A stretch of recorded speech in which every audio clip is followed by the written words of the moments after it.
네, 안녕하세요. 이준 목사, 선교사 인사드립니다.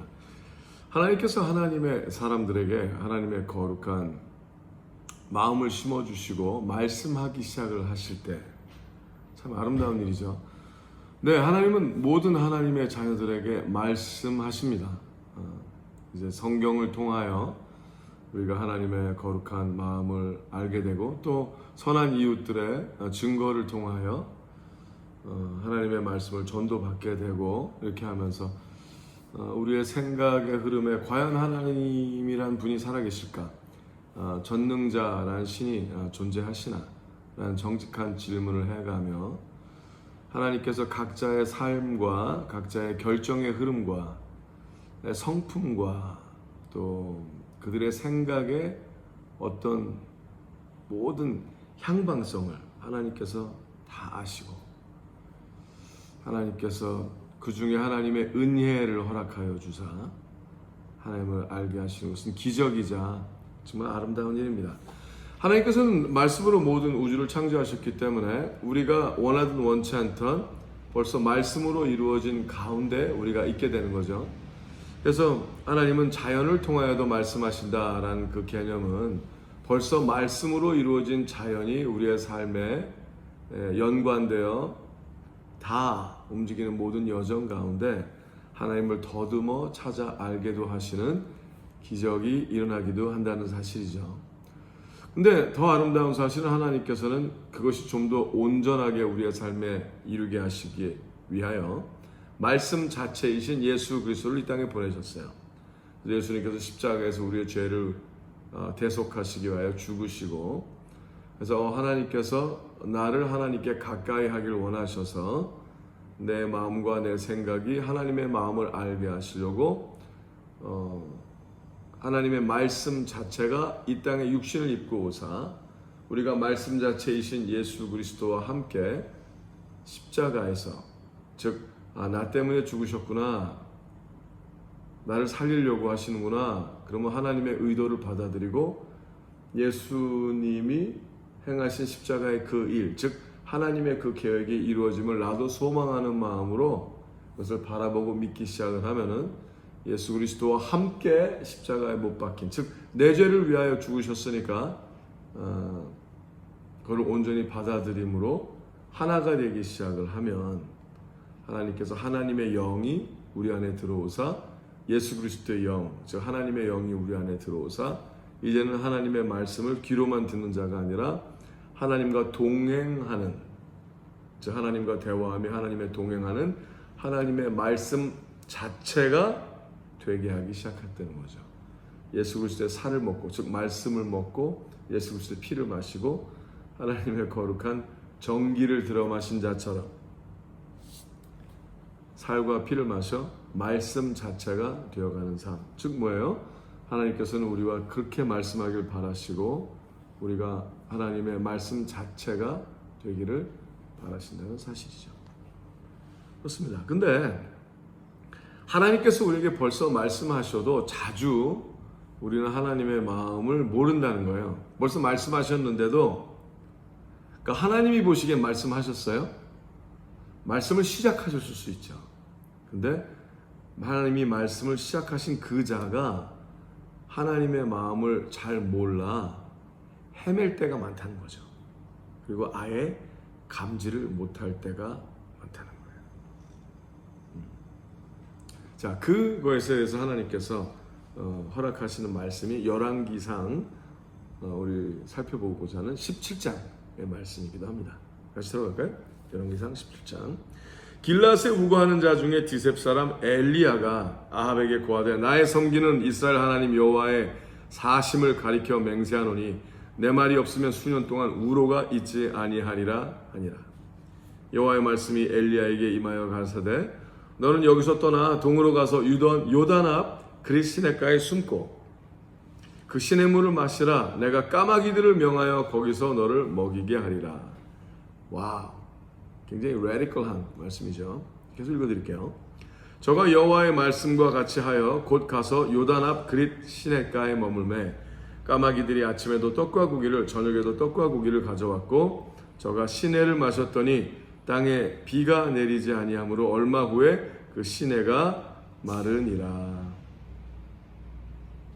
자, 하나님께서 엘리야에게 이제 하나님의 거룩한 마음을 허락하여 주시고 엘리야가 하나님의 음성을 듣기 시작을 하고 하나님과 동행하는 어떤 여정이 일어났어요. 그게 정확하게 언제부터인가를 하나님은 말씀하지 아니하시지만 재미있는 사실은 하나님께서 거두절미하고 하나님께서 이 정도면 충분하다고 여기셨기에 그 어느 정도의 적당한 인포메이션을 성경 안에 실어놓아 우리에게 알게 하셨다는 거죠. 근데 하나님께서 엘리야가 한 번도 경험 못한 일을, 전에 연습해보지 못한 일을 말씀하여 명하신 거예요. 뭐예요? 야, 이제 이스라엘에 비가 안 내릴 거야. 가서 그렇게 얘기해.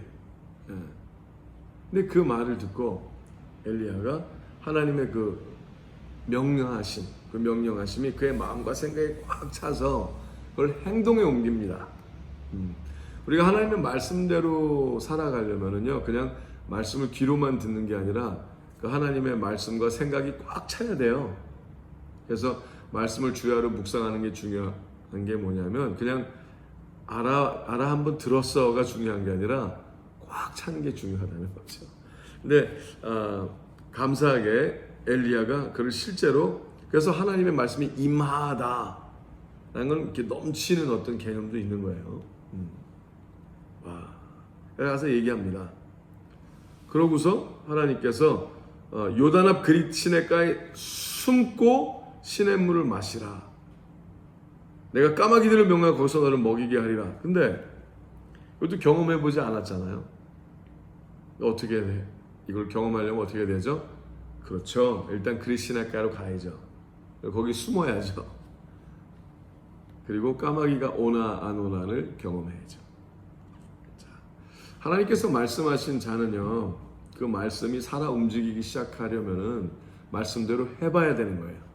근데 하나님께서 미리 까마귀다 훈련시킨 거 보여주시고 미리 다 이렇게 하시는 게 아니라 명한 대로 했더니 하나님을 경험하는 일이 일어난다는 거죠.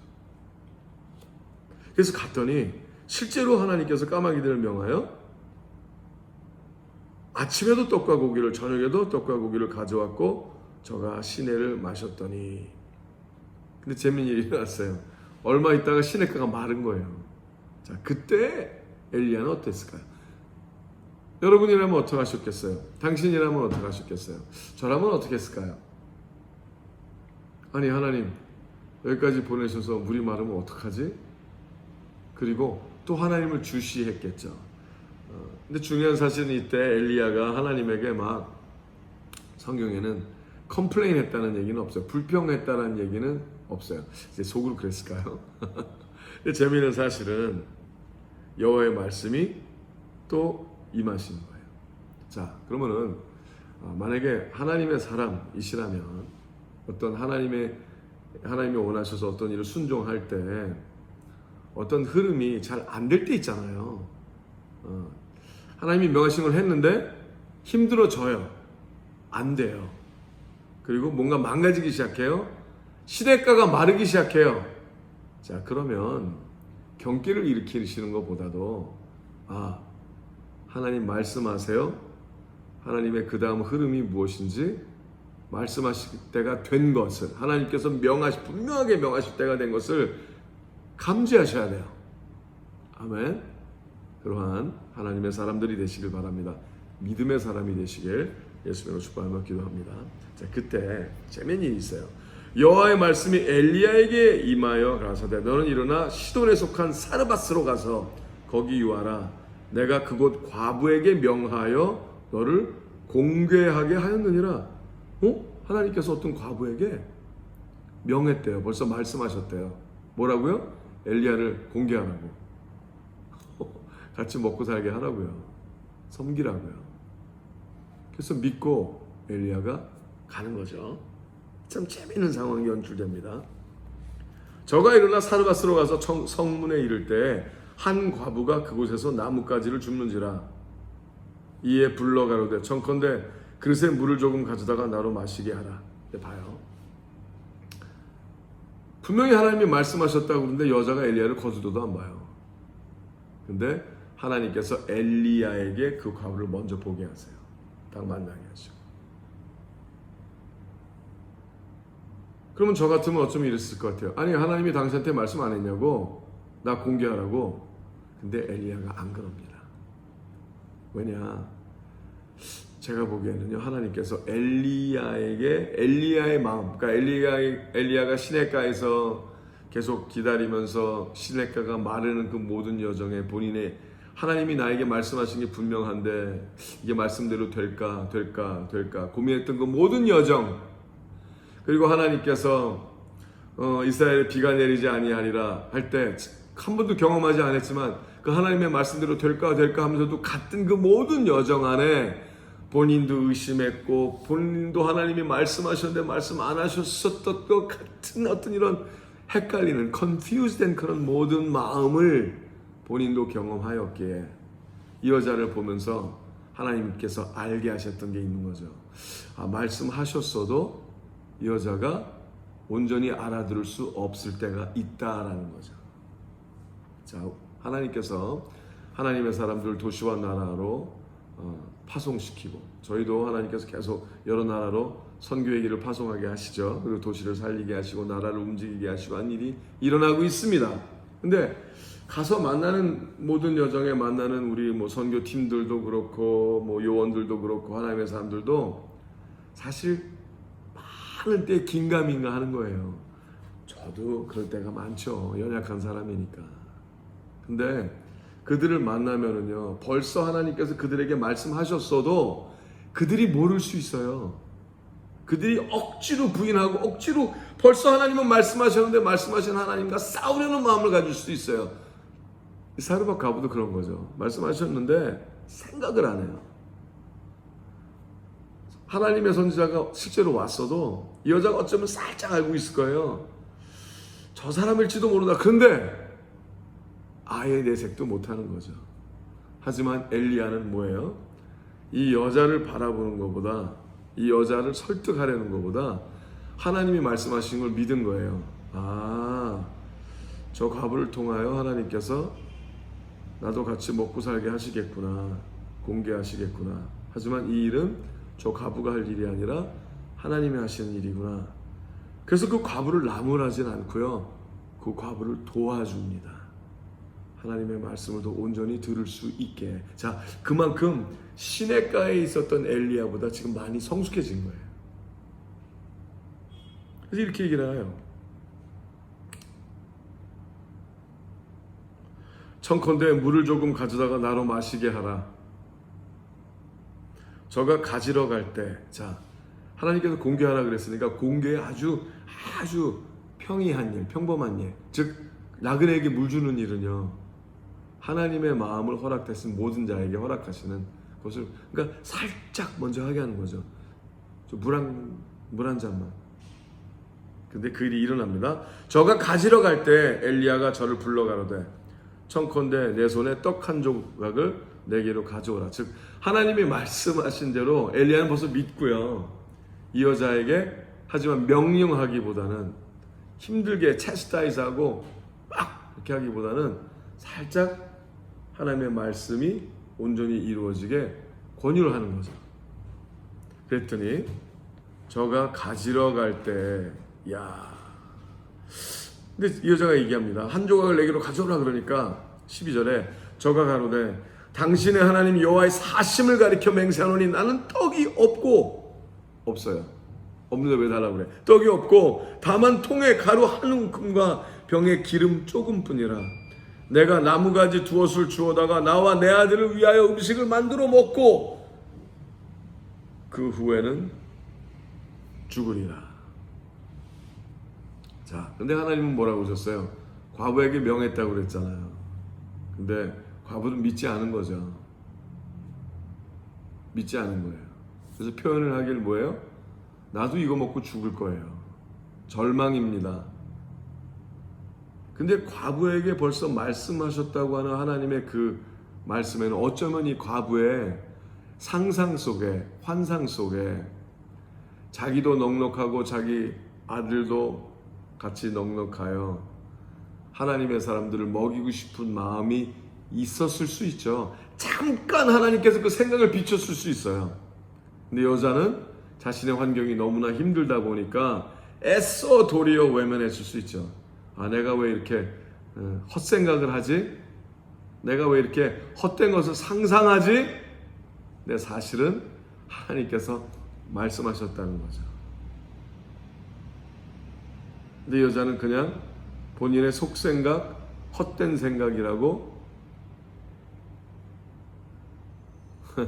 여기고 싶었던 거예요. 워낙 절망적이었으니까. 근데 그때 엘리야도 감지한 거예요. 나도 저랬지. 나도 하나님이 말씀하셨지만 말씀하신 것이라고 여기기 쉽지 않았지. 하나님께서 내게 마음을 주셨는데 내가 무슨 이런 망상이야 하고 생각했던 줄 나도 있었지 하는 그 흐름을 보고 계속 여자에게 하나님의 마음을 온전히 이끌어주게 하기 위하여 설명을 해요. 이렇게 얘기를 합니다.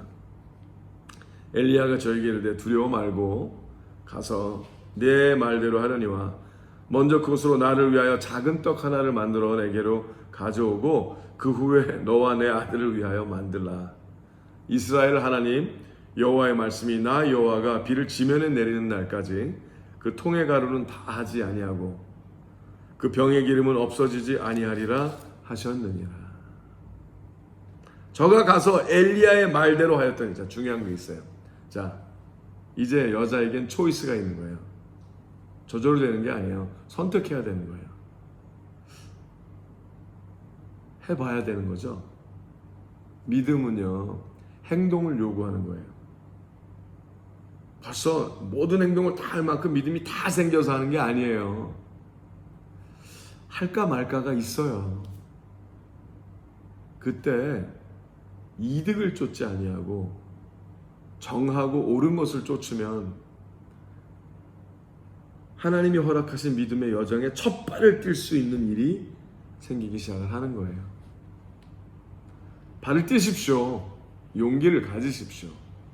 너 하나님의 사람아, 하나님을 소망합니까? 하나님이 살아계셨으면 좋겠어요? 정말 하나님일까? 그러면 발을 띄세요. 그리고 여쭈세요. 정말 하나님 맞으십니까? 그리고 상황을 보세요. 하나님이 하시나? 하시지 않으시나? 그러면 하시지 않겠습니까? 저가 가서 엘리야 말대로 하였더니 저와 엘리야와 식구가 여러 날 먹었으나, 자, 여러 날 동안 하루씩 점점 확신이 되는 거예요. 한꺼번에 콱 산처럼 많아져 갖고 야 이제 평생 먹어도 되겠구나가 아니었잖아요. 하나님이 그렇게 하시는 거예요. 하루씩 믿게, 하루씩 결정하게, 하루씩 의롭게, 하루씩 양심을 따라 살게, 하루씩 선을 쫓아 행하고, 하루씩 정의와 공의를 살아내길 원하시는 거예요. 있어서가 아니라, 할 수 있어서가 아니라 그것이 옳기 때문에. 그게 믿음인 거예요. 뭐 믿음 그러면서 확 어떤 일이 일어난 다음에 하려고 하는 거는 그건 환상이에요. 그건 욕심입니다. 16절 다시 읽어드릴게요. 여호와께서 엘리야에게 엘리야로 하신 말씀같이 통의 가루가 다하지 아니하고 병의 기름이 없어지지 아니하리라. 이 일 후에 그 집 주모되는 여인의 아들이 병들어 중세가 심히 위중하다가 숨이 끊어진지라. 와, 이건 뭐예요?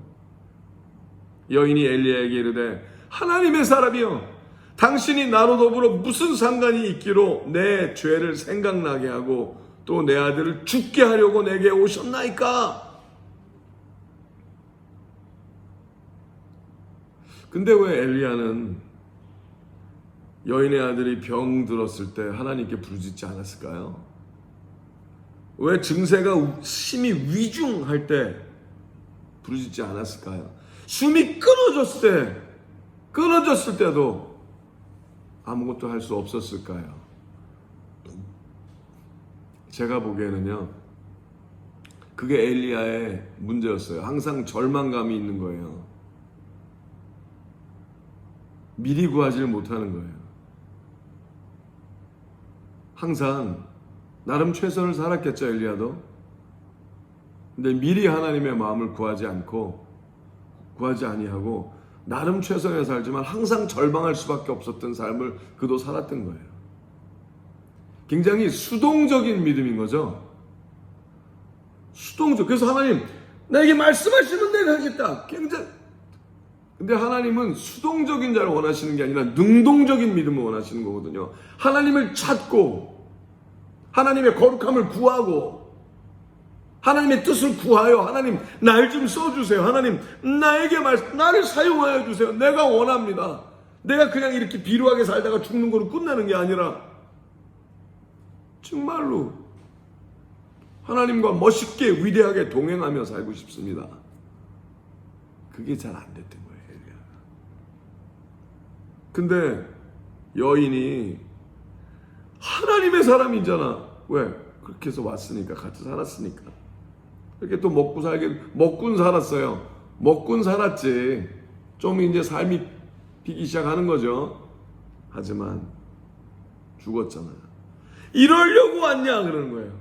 그랬더니 엘리야가 저에게 그 아들을 달라 하여 그를 저 여인의 품에서 취하여 안고 자기의 거처하는 다락에 올라가서 자기 침상에 누이고 여호와께 부르짖어 가로되 나의 하나님 여호와여, 주께서 또 내가 우거하는 집 과부에게 재앙을 내리사 그 아들로 죽게 하셨나이까. 근데 그건 아니거든요. 재앙의 뜻은 아니었어요. 근데 그가 막 하나님께 이해가 안 되니까 엘리야에게 여호와께 부르짖어 가로되 나의 하나님 여호와여, 주께서 내가 우거하는 집 과부에게 재앙을 내리사 그 아들로 죽게 하셨나이까 하고 그 아이 위에 몸을 3번 펴서 엎드리고 여호와께 부르짖어 가로되 나의 하나님 여호와여, 원컨대 그 아이의 혼으로 그 몸에 돌아오게 하옵소서 하니. 근데 사실 이때 그 과부의 한 아이 같은 그 아이를 위하여 몸을 3번 굽부려 부르짖을 그때 엘리야의 마음에 드는 생각은요, 사실은 벌써 죽은 거와 같은 이스라엘인 거예요.